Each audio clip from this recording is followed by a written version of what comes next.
Selamat pagi, salam sejahtera di dalam kasih Tuhan kita Yesus Kristus, sahabat Zero to Zero. Selamat hari Minggu, ya, selamat beribadah di rumah masing-masing di hari ini. Dan pagi ini saya ingin mengajak Bapak Ibu, Saudara untuk membaca di dalam Alkitab kita, di dalam Injil Matius pasal 11 ayat yang ke-28 dan sampai ayat 30, ya. Demikian bunyi firman Tuhan. Marilah kepadaku semua yang letih lesu dan berbeban berat, aku akan memberi kelegaan kepadamu. Pikulah kuk yang kupasang dan belajarlah padaku, karena aku lemah lembut dan rendah hati, dan jiwamu akan mendapat ketenangan, sebab kuk yang kupasang itu enak dan bebanku pun itu ringan. Puji Tuhan. Bapak Ibu Saudara, ada banyak orang datang beribadah kepada Tuhan. Ada banyak orang juga membaca firman Tuhan, ya, memuji Tuhan. Tetapi anehnya mereka masih sering merasa hidup mereka penuh dengan beban berat. Hidup mereka penuh dengan pergumulan. Saya banyak sekali menemui orang-orang yang terus-menerus berkeluh kesah tentang hal seperti ini. Mereka menunjukkan karya mereka di dalam Tuhan. Mereka menunjukkan bukti-bukti dan bentuk-bentuk kesetiaan mereka terhadap Tuhan. Tetapi mereka merasa bahwa hidup mereka masih ada begitu banyak tekanan. Mengapa? Padahal firman Tuhan kita katakan yang seperti kita baca tadi, marilah kepadaku semua yang letih lesu dan berbeban berat, aku akan memberikan kelegaan kepadamu. Mengapa kita tidak mendapatkan kelegaan yang Tuhan dapatkan? Karena terlalu sering kita berpikir bahwa di dalam Tuhan itu enggak ada tanggung jawab. Di dalam Tuhan tidak ada apapun yang kita kerjakan. Kita tinggal menerima saja sepenuhnya, maka berkat-berkat Tuhan akan mengalir di dalam kehidupan kita. Itu satu pendapat yang salah, saudaraku, ya. Kenapa? Sebab di dalam ayat 29 dikatakan, pikulah kuk yang kupasang, ya. Berarti ikut Yesus itu bukan berarti lepas tanggung jawab. Ikut Yesus bukan berarti kita tidak berbuat apa-apa. Ya, hanya Yesus yang melakukannya, lalu kita nonton, kita diam saja, kita hanya bersorak-sorai, menjadi supporter yang baik, memberikan semangat kepada Tuhan untuk berjuang bagi kita, memberkati kita, ya, tidak seperti itu, ya. Tetapi mengikut Yesus ada harga yang harus kita bayar.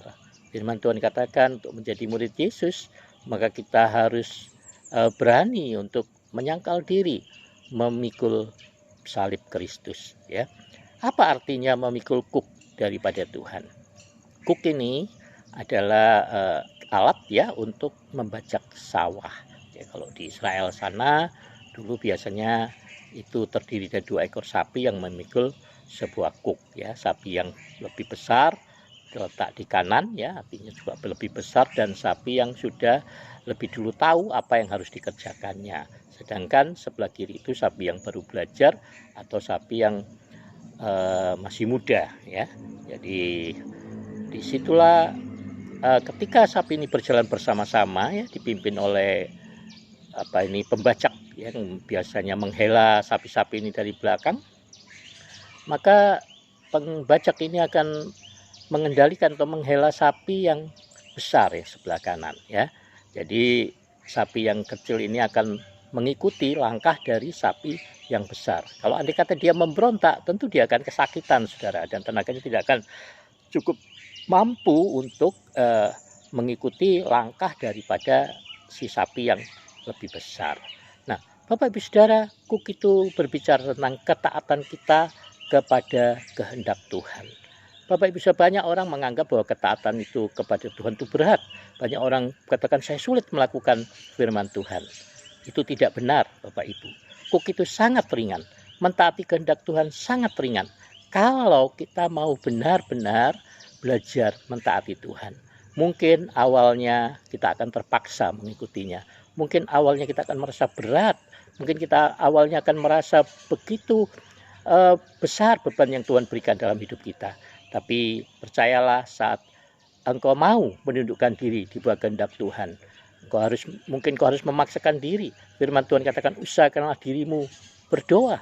Firman Tuhan juga katakan, usahakanlah dirimu beribadah.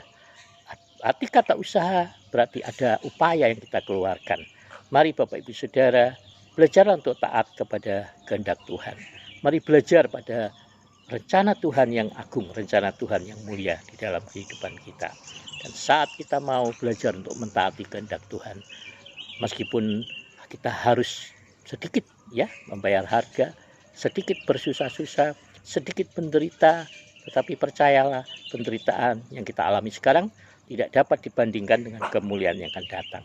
Saat kita terus melakukannya, berharap kepada Tuhan, mentaati firman Tuhan, terus berfokus kepada Yesus yang memimpin kita untuk masuk ke dalam seluruh kebenarannya, dan di dalam pimpinan dan pengurapan Roh Kudus-Nya, percayalah, kita akan mendapatkan ketenangan di dalam jiwa kita, ketentraman, saudara. Meskipun kita mungkin ada di tengah badai, di tengah masa pandemi corona, kita tidak akan pernah kehilangan sukacita kita.